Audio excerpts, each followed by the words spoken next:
Inilah video viral di media sosial yang memperlihatkan aksi arogan rombongan pengantar jenazah mengeroyok pasangan muda-mudi di kawasan Jalan Gerilya, Kota Samarinda, Kalimantan Timur.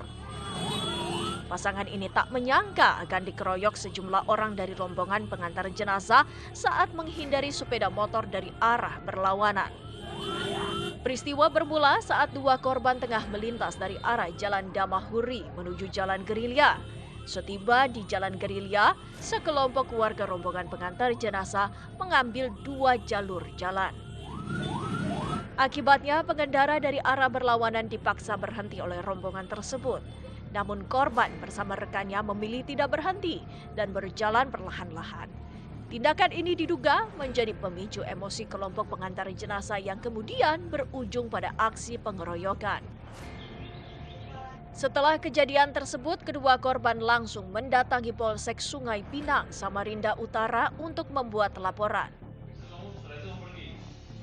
Sudah jelas dari video bukti, arahnya itu berlawanan. Saya jadi dipaksa berhenti, entah urgensinya apa, karena menurut saya tidak ada urgensinya ketika pengantaran jenazah, pengendara lain harus berhenti dan mengalah. Jadi saya hanya jalan pelan-pelan dari arah berlawanan, di pinggir sekali, pinggir kiri, tanpa menghadangi ambulan.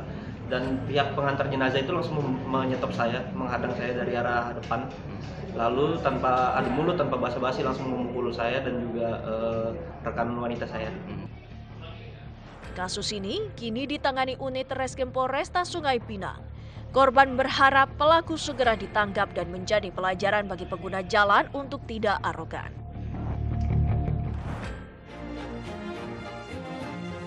Assalamualaikum pemirsa, apa kabar Anda? Semoga sehat selalu ya. Sebelum kita mulai aktivitas hari ini, kita update dulu seputar informasi menarik agar pagi Anda lebih berisi. Bersama saya Doni Permana, inilah Cakrawala selengkapnya.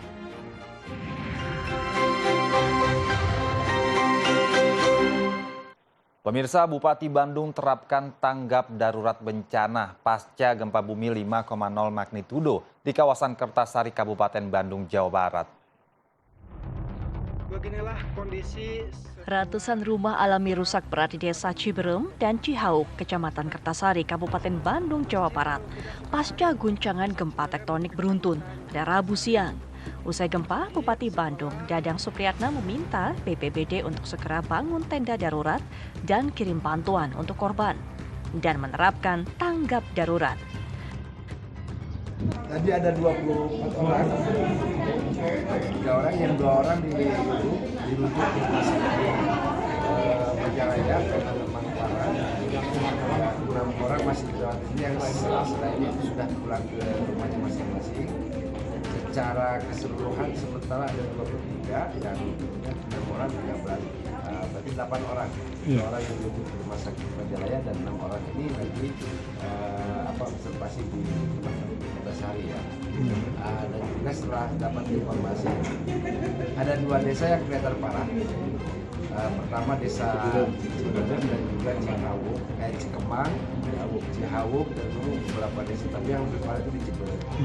Dan juga dapat informasi sementara ini dari Pangalengan pun sama ada kejadian dampak daripada gempa ini. Dan kita lihat beberapa informasi dan langkah-langkah yang kita lakukan adalah kita akan mengadakan tanggap darurat. Maka hari ini saya buatkan SK-nya. Dan tentunya apa yang harus kita instruksikan terutama air.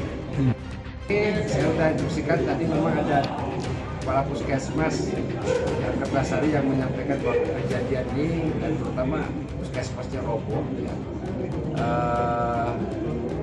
Di rumah sakit Kertasari juga sudah penanganan, juga dari kalangan BPBD untuk mempersiapkan tenda dan ketersediaan makanan termasuk langkah-langkah. Sebanyak 39 warga di 5 desa di Kecamatan Kertasari mengalami luka dan saat ini sebagian dirawat di Rumah Sakit Bedas dan Puskesmas Kertasari. Tercatat sudah ada 8 kali gempa susulan. BMKG memastikan gempa bumi ini akibat dari aktivitas sesar Garut Selatan atau sesar Garsela. Sementara itu, gempa yang berpusat di Kabupaten Bandung juga turut dirasakan hingga ke Garut, Jawa Barat. Tercatat ada 6 rumah rusak sedang dan 1 sekolah dasar rusak ringan dampak dari getaran gempa.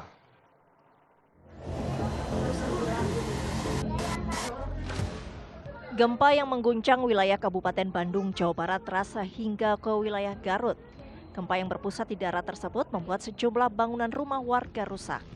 Salah satu rumah warga di Desa Sirnajaya, Kecamatan Tarogong, Kidul Garut mengalami kerusakan di bagian atap hingga ambruk. Plafon rumah ambrol dan menimpa perabot rumah tangga hingga hancur. Beruntung pemilik rumah sedang tidak ada di rumah sehingga tak tertimpa reruntuhan. Data sementara yang diterima BPBD Garut, ada 6 rumah yang mengalami kerusakan. Wilayah yang terkena dampak itu yakni 1 rumah rusak di Desa Pasirwangi, Kecamatan Pasirwangi, 4 rumah rusak di Desa Barusari, 1 rumah rusak di Desa Sarimukti, dan 1 sekolah dasar rusak di Desa Talaga. Ada korban, Bang?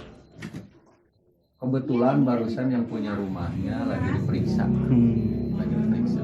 Jadi selamat ya? Selamat alhamdulillah. Mungkin shock atau enggak. Ya. Tapi luka mah enggak. Jadi langsung keluar? Langsung. Siap. Hingga saat ini belum ada laporan korban jiwa maupun luka akibat gempa. Petugas gabungan TNI Polri dibantu BPBD Garut terus melakukan validasi data kerusakan dampak gempa. Kita beralih ke berita lainnya, pemirsa. Jelang berakhirnya masa jabatan Presiden Joko Widodo, ramai-ramai para menteri dalam kabinet Presiden Jokowi berpamitan di hadapan DPR RI. Suasana haru pun mewarnai salam perpisahan dari para menteri negara.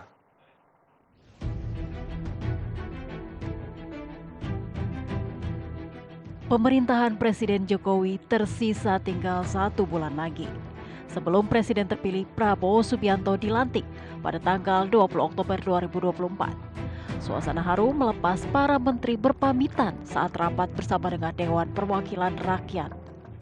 Suara parau dan air mata Menteri Keuangan Sri Mulyani tak terbendung saat berpamitan setelah membahas RAPBN tahun anggaran 2025 sebagai masa transisi ke pemerintahan baru. Dalam momen ini, Menteri Negara itu menyampaikan rasa terima kasihnya.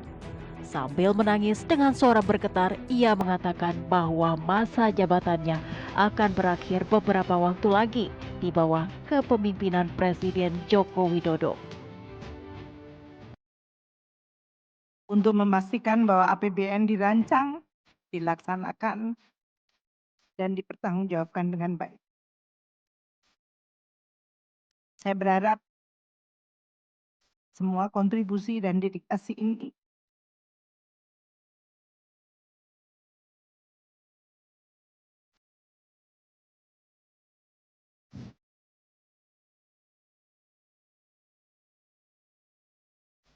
telah bisa menyumbang untuk membangun Indonesia. Terima kasih kepada semuanya.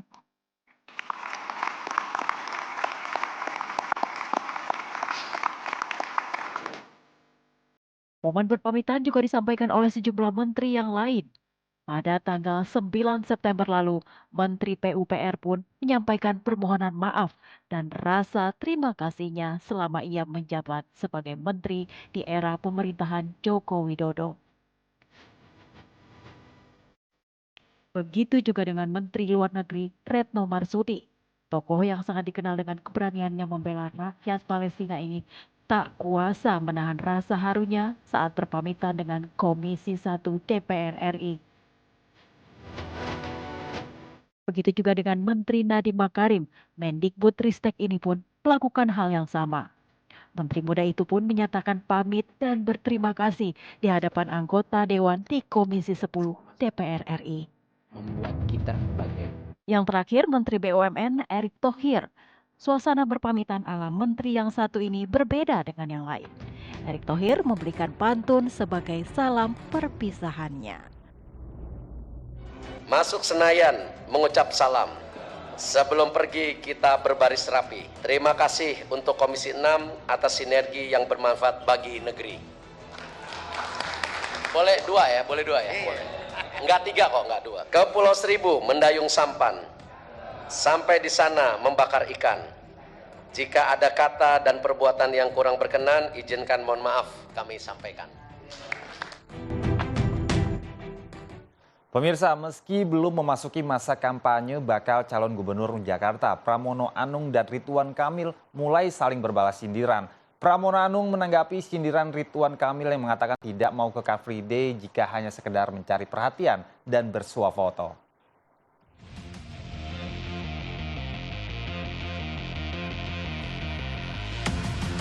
Bakal calon gubernur Jakarta Pramono Anung menanggapi pernyataan Ridwan Kamil tentang dirinya yang dianggap lebih sering mendatangi Car Free Day untuk sosialisasi daripada belusukan menemui warga. Dalam kunjungannya di Matraman, Jakarta Timur, Pramono menepis anggapan tersebut. Menurutnya, ia juga sering melakukan belusukan. Bahkan Pramono mengklaim jumlah belusukannya lebih banyak dibandingkan bakal calon gubernur lain. Selain itu, Pramono juga mendoakan agar paslon Pilkada Jakarta lain tidak mengikuti langkahnya untuk sosialisasi di Car Free Day. Jadi saya berdoa mudah-mudahan yang bilang begitu tidak datang ke Car Free Day. Kalau nggak datang lebih seru. Kalau saya dihitung aja jumlah belusukannya pasti lebih banyak saya. Karena saya hampir sehari 8-9 kali. Hari ini aja nanti juga kurang lebih sama. Jadi kalau nggak mau datang Car Free Day, alhamdulillah. Sebelumnya, Ridwan Kamil yang menjadi pesaing Pramono di Pilgub Jakarta menyatakan belum tertarik datang dan melakukan sosialisasi di acara Car Free Day. Menurutnya, ia lebih fokus melakukan belusukan bertemu warga ke sejumlah titik dibandingkan datang ke Car Free Day hanya untuk melakukan swafoto. Jakarta tuh luas banget ya, jadi jangan mengidentifikasikan seolah-olah pusat keramaian hanya CFD. Saya per hari ini lebih banyak belusukan di tempat-tempat begini, waktunya habis, sehari juga 5, 6, sampai 7 agenda. Nanti CFD kalau sudah leluasa lah menyapanya dengan lebih rileks. Tapi saya lagi belanja masalah, bukan hanya datang selfie ya, saya lagi belanja masalah. Baik Pramono dan Ridwan Kamil masing-masing mengklaim telah melakukan belusukan ke banyak lokasi. Keduanya mengatakan bisa menemui warga lebih dari 5 lokasi dalam satu hari. Ya, sementara itu bakal calon gubernur Jawa Tengah Ahmad Lutfi melakukan belusukan ke Pasar Petarukan, Pemalang, Jawa Tengah. Sementara itu pesaingnya, pasangan Andika Perkasa dan Hendrar Prihadi melakukan safari politik ke Cilacap dan Banyumas, Jawa Tengah. Bakal calon gubernur Jawa Tengah Ahmad Lutfi melakukan belusukan di Pasar Petarukan, Pemalang, Jawa Tengah. Selain memantau harga bahan pokok dan kondisi pasar, Ahmad Lutfi juga menyerap aspirasi dan mendengar keluh kesah para pedagang. Selama ini semuanya tertawa ya, karena pasar itu bagian daripada komunikasi masyarakat di desa-desa. Saya lihat wajah-wajahnya teman-teman antara pembeli, penjual, semuanya tersenyum, tertawa, menandakan bahwa di pasar ini sehat. Saat ini sehat, situasinya bersih, terus pembelinya juga bersih. Dari segi harga tidak ada harga yang fluktuatif, artinya ada komunikasi antara penjual dan pembeli yang saling menguntungkan. Dalam kesempatan ini, Ahmad Lutfi turut memborong sejumlah ikan dan meminum jamu yang dijual di dalam pasar.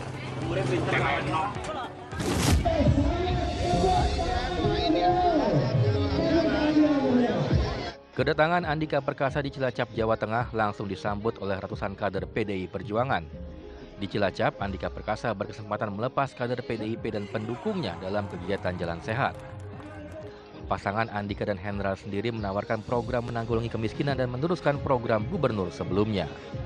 Dari Cilacap, Andika Perkasa dan Hendrar Prihadi melanjutkan safari politiknya ke Banyumas, Jawa Tengah untuk menemui para relawan pemenangannya. Kepada para kader dan relawan, Andika berpesan agar mereka tetap semangat meski dirinya belum banyak memasang baliho. Penyebaran baliho kaos itu kan butuh waktu ya, karena kita diputuskan oleh Ketua Umum PDI Perjuangan itu 1 hari sebelum pendaftaran di KPUD. Nah, jadi yang penting kita nggak boleh kehilangan akal. Ya, karena apa? Karena memang kita juga punya akal yang lain. Kalau nggak ada baliho kan di handphone sama aja. Yang penting kan gambarnya bisa dilihat orang. Itu. Andika menambahkan peran kader dan relawan sangat penting untuk kemenangan di Pilkada Jawa Tengah. Ya, rencana pertemuan Presiden terpilih Prabowo Subianto dan Ketua Umum PDI Perjuangan Megawati Soekarno Putri makin santer. Namun elit PDIP menepis pertemuan Prabowo Megawati bakal membahas bagi-bagi jatah menteri di Kabinet Prabowo Gibran. Agenda pertemuan Presiden terpilih Prabowo Subianto dan Ketua Umum PDI Perjuangan Megawati Soekarnoputri makin solid. Elit PDI Perjuangan menyebut pertemuan kedua tokoh dijadwalkan sebelum pelantikan Prabowo Subianto sebagai Presiden Republik Indonesia. Kita semua bersiap-siap untuk menyambut Presiden terpilih, dilantik tanggal 20 Oktober, dan insya Allah sebelum pelantikan, Ibu Megawati akan bertemu dengan Bapak Prabowo. Meski pertemuan Prabowo Megawati diyakini akan terjadi, PDIP enggan berspekulasi adanya sinyal Partai Banteng bakal merapat ke pemerintahan. Tidak ada ketika kedua pemimpin bangsa sebagaimana saya sampaikan bertemu berdua, tiba-tiba kita datang pada kesimpulan bahwa PDI Perjuangan melunak, kemudian masuk ke dalam, atau kedua pemimpin bangsa bertemu tapi PDI Perjuangan tetap di luar. PDIP juga menepis rencana pertemuan Prabowo Megawati terkait dengan jatah menteri di Kabinet Prabowo Gibran. Kalau PDI Perjuangan bertemu kemudian dikasih menteri, atau sebaliknya PDI Perjuangan tidak bertemu tidak dikasih menteri, ngambek, itu tidak ada ceritanya. Said Abdullah menegaskan, meski nantinya pertemuan terjadi, sikap politik PDIP di DPR tetap akan kritis terhadap pemerintah. Stadion penutupan Pekan Olahraga Nasional ke-21 belum juga rampung. Selengkapnya sesaat lagi tetap di Cakrawala.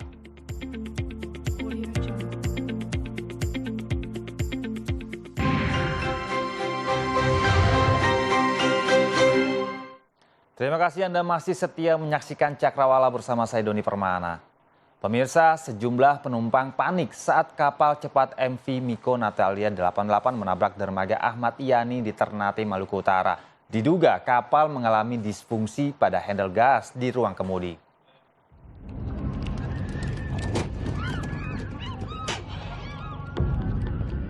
Dari video amatir yang direkam warga, kapal sudah bersandar di dermaga pelabuhan Ahmad Yani Ternate dan telah menambatkan tali. Sebagian penumpang pun sudah turun. Namun, kapal tiba-tiba melaju ke arah depan dan terdengar beberapa kali bunyi tali putus. Hal itu membuat penumpang di dermaga panik dan berteriak. Kapal terus melaju dan berhenti saat menabrak bibir dermaga. Akibatnya, kapal mengalami robek hingga nyaris 1 meter di bagian depan haluan dan samping kapal. Sementara bibir dermaga mengalami kerusakan dan pagar dermaga roboh. Beruntung tidak ada kerusakan dalam insiden ini. Peristiwa ini kini sudah ditangani oleh kantor Kesyah Bandaran dan otoritas pelabuhan kelas 2 Ternate dengan melakukan pemeriksaan terhadap nahkoda dan mu'alim 1. Nuzmatun Malinah, ibunda mendiang Dr. Aulia Risma Lestari, mahasiswi PPDS Anestesi Universitas Diponegoro, buka suara mengenai perundungan yang dialami putrinya.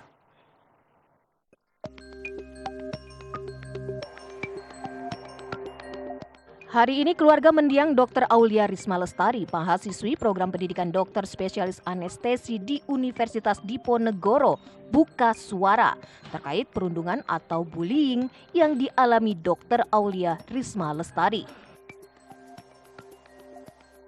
Nuzmatun Malinah, ibunda mendiang Dr. Aulia, mengungkapkan pihak keluarga telah mengadukan beban kerja berlebihan yang dijalani mendiang Dr. Aulia kepada Kepala Prodi Program Pendidikan Dokter Spesialis Anestesi Kampus Universitas Diponegoro. Namun, kata Nuzmatun, pihak kampus tak pernah menanggapi. Itu di bulan Agustus tanggal 25, ngantuknya tahun 2022. Karena saking ngantuknya, dia nyetir motor jatuh diselokan. Sampai dia sadar sendiri, malam-malam dini hari. Sampai dia baru sendiri apa yang terjadi, jatuhnya seperti apa. Setelah jatuh itu, mulai terasa sakit kakinya. Kemudian punggungnya.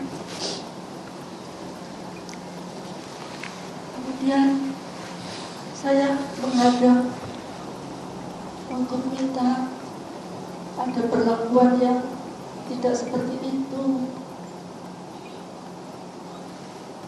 sama ketua prodi. Dijawabnya bahwa itu adalah untuk melatih mental dalam menghadapi berbagai pasien. Saya sampaikan apakah tidak ada cara lain. Itu aja dulu ya.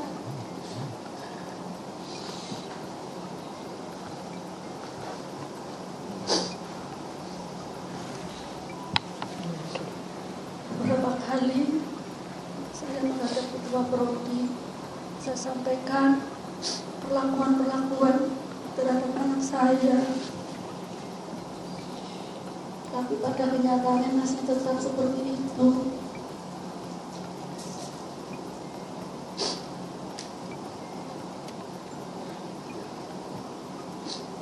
Termasuk bentakan-bentakan. Sementara saya biasa mendidik anak saya itu dengan cara halus, lemah lembut. Begitu masuk di PPDS, dididik dengan kata-kata yang kasar, suara yang melegar-legar, anak saya jadi ketakutan. Nusmatun berharap berbagai pihak membantunya untuk mendapatkan keadilan bagi almarhumah Dr. Aulia dan keluarganya. Pemirsa, keluarga korban mengamuk dan histeris saat melihat pelaku pencabulan ditangkap oleh Satreskrim Polres Cimahi. Bahkan salah satu anggota keluarga korban pingsan melihat pelaku yang merupakan tetangga korban yang dengan tega mencabuli anak di bawah umur.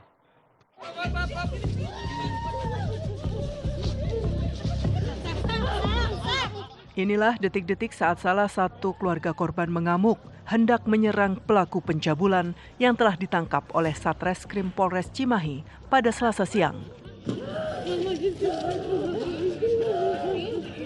Tak terima perlakuan pelaku, keluarga korban menangis histeris, bahkan jatuh pingsan. Beruntung kejadian ini dapat diredam oleh personil Polres Cimahi. Pelaku berinisial Mul ini ditangkap Satreskrim Polres Cimahi lantaran telah melakukan pencabulan terhadap anak di bawah umur di kawasan Cipageran, Kota Cimahi, Jawa Barat.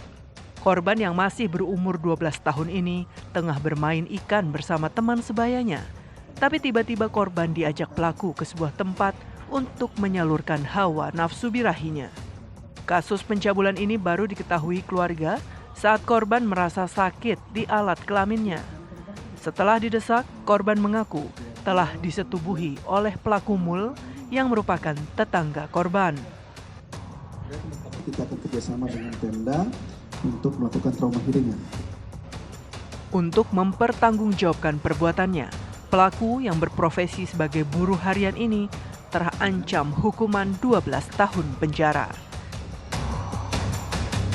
Seorang santri pondok pesantren Az-Zayadi di Sukoharjo, Jawa Tengah tewas usai diduga dianiaya para seniornya. Korban sempat mengalami sesak nafas sebelum akhirnya meninggal dunia.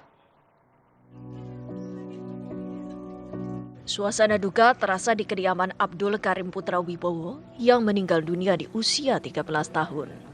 Yuli Sri Utami, ibunda korban, dan Tri Wibowo, sang ayah, menyayangkan kejadian yang dialami anaknya. Sang ibu bahkan jatuh pingsan.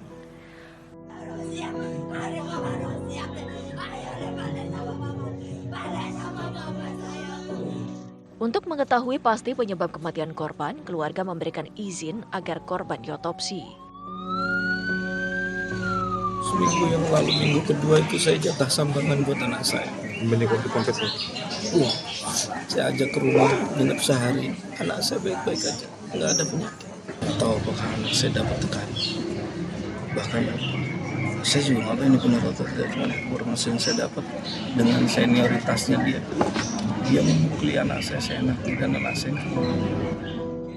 Sementara itu, pihak pengurus pesantren mengaku kasus dugaan penganiayaan ini telah diserahkan ke Polres Sukoharjo. Saya serahkan ke Polres Sukoharjo.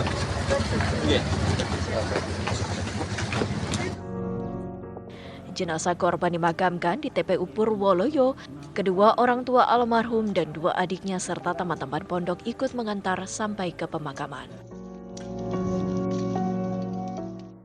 Viral di media sosial, mobil goyang yang di dalam kendaraan tersebut dilakukan oleh oknum camat dan bidan di Kerawang, Jawa Barat.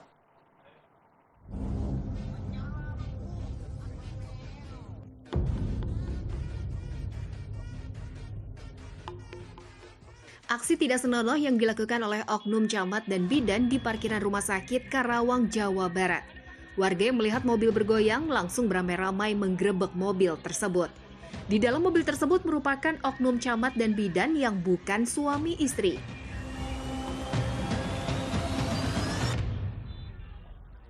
Menurut Sekretaris BKPSDM Karawang, Geri S. Samrodi, kedua oknum yang melakukan tindakan tidak senonoh jika terbukti melakukan kesalahan, keduanya akan dijatuhi hukuman berat. Pemirsa, closing ceremony PON ke-21 Aceh dan Sumut akan digelar di Stadion Utama Sumatera Utara. Proses pembangunan akses jalan menuju Stadion Utama terus dikebut. Tidak hanya akses jalan yang masih dalam pengerjaan, bagian atap belakang gedung Stadion Utama Sumut juga terlihat belum tertutup rapi. Dan berita ini sekaligus menutup perjumpaan kita pagi ini. Saya Doni Permana beserta kru yang bertugas pamit undur diri. Tetap semangat dan wassalamualaikum.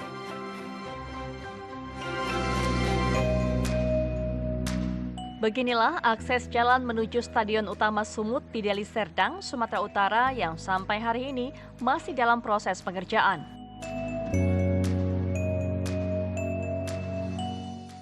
Kondisi masih jauh dari sempurna, padahal Stadion Utama Sumut akan menjadi venue closing ceremony.